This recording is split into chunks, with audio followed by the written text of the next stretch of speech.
Lesson 299. Eternal holiness abides in me. Welcome to the Qigong support for A Course in Miracles students. My name is Judith and this is part of the Lucid Mind Center, which is a virtual center for retraining the mind. Today I'm reading to you from Gran Canaria, Castillo Romeral, a coastal town where there is hardly no tourists, just a few people doing Airbnb, in very big contrast to further south where the sand dunes are and the southern part of the island where there is coming about 4 to 5 million tourists per year. So it's a very busy tourist destination because we have got summer and springtime all year round. We don't have winter. You can compare it similarly to the Hawaii. The Canary Islands are the Hawaii of Europe.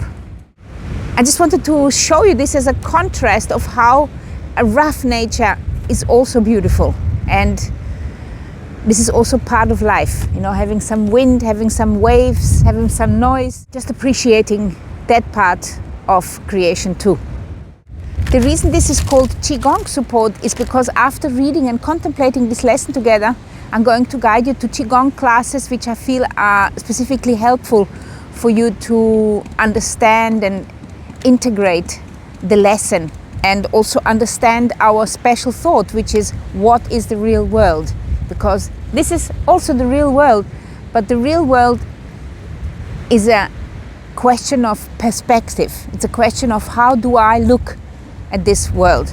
Do I judge it with my preconceived judgments, or do I just allow myself to experience it in all its beauty, understanding that I am not supposed to judge? So let's begin reading our lesson together. Lesson 299. Eternal holiness abides in me. My holiness is far beyond my own ability to understand or know. Yet God, my Father, who created it, who created my holiness, acknowledges my holiness as His.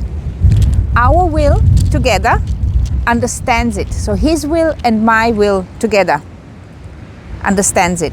And our will together knows that it is so. So when we are uniting with the will of God, then our experience is simply different. And we cannot even put it in words. It is just a different experience. This nature to the eyes is not necessarily beautiful. It is rough, it is windy, it is kind of demanding. And you can't show off with it, definitely. But that's what people can experience. You can't force them into it. That peace which you can experience here on the Canary Islands, this is not something you can experience through your senses. It is kind of an inner, it's like a sixth sense feeling. And that you can't force nobody into. They have to kind of come to that conclusion themselves somehow.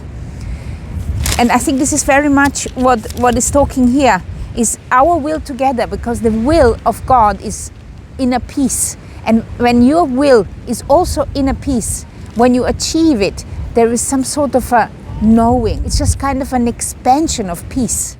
Our will together understands it, and our will together knows it is so.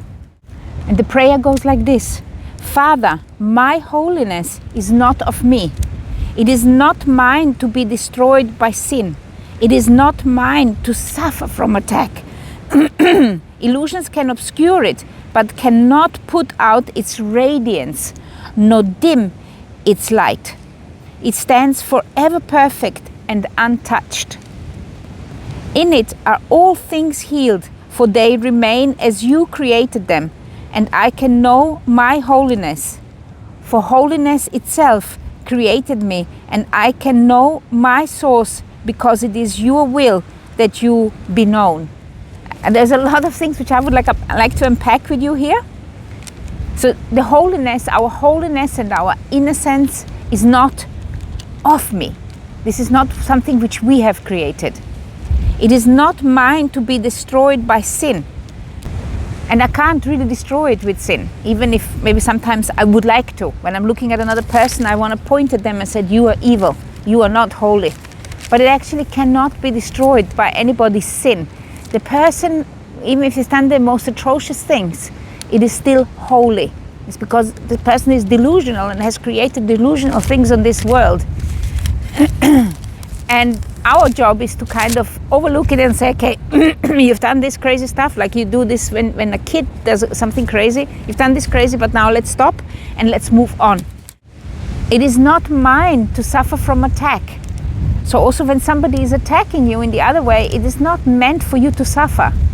Somehow, if you can, overlook it. Illusions can obscure it, but cannot put out its radiance nor dim its light. Illusions can obscure it. We can pretend that there is no light. It's like I said, this is also this ball of darkness which I'm always talking from. We are creating a ball which in itself is dark, because we have excluded the light, but we haven't switched off the light. We are just pretending that there is no light in the space which we are looking in. So illusion can obscure it, but cannot put out its radiance nor dim its light. So the light really is your innocence. Your light is your holiness. It is not necessarily a light we can see. And I know that many meditation teachers, they are talking about the light which you want to see, the purple light and this light and that light. This is again focusing on the eyes. It's not about the eyes. The light you perceive, it is kind of deep within. And the reason why you know that it's light, it's because it's expanding. It's kind of shining outward. And it's not the light as in the sense we are seeing it. It's more of like a knowing. It's like peace. It's like certainty, trust, innocence. It's like all these words are not it, but they're kind of describing it. They're pointing in the direction. And when you are kind of waiting to see the light with your eyes, you're bringing yourself further away from what it actually is. Or also if you're talking about searching for that light within, it is to focus again on the eyes. It's to focus on seeing, sensing instead of experiencing. All this is about experience, because you're totally abstract. The true self of yours doesn't have a body. It doesn't have eyes. It doesn't have ears. It just is. So the experience of being, that is what light is. The experience of joy, the experience of holiness, the experience of union with the Creator and the created, the union with the created, the union with the other people. Like when you look at a person and you kind of just send them like a wave of love over to them, that is love, that is light. I hope that makes sense to you. So illusions can obscure the holiness, but cannot put out its radiance nor dim its light. It stands forever perfect and untouched. That's why this analogy of the pocket of darkness fits so well, is because you really haven't done anything to the light. It's like an analogy with the sun. The sun is shining. And when the earth is turned the other way, then we don't see the sun. And so every day it's reminding us the sun is shining no matter where you are on the planet. No matter if there's clouds hiding it or if you're in a room without a door or window, the sun is still there. So illusions can obscure it, but cannot put out its radiance nor dim its light. It stands forever perfect and untouched. In it are all things healed, in that holiness, for they remain as you created them. So to remember that holiness within, that's when we heal. Then we remember that you are innocent. There is nothing to feel guilty about. And I can know my holiness. You can actually know your holiness. For holiness itself created me, and I can know my source because it is your will that you be known. Because it's the will of God that He be known. You can know God again with that experience. When you're turning the senses inwards, when you are repurposing the body, that is when we can actually know God. In the experience of love.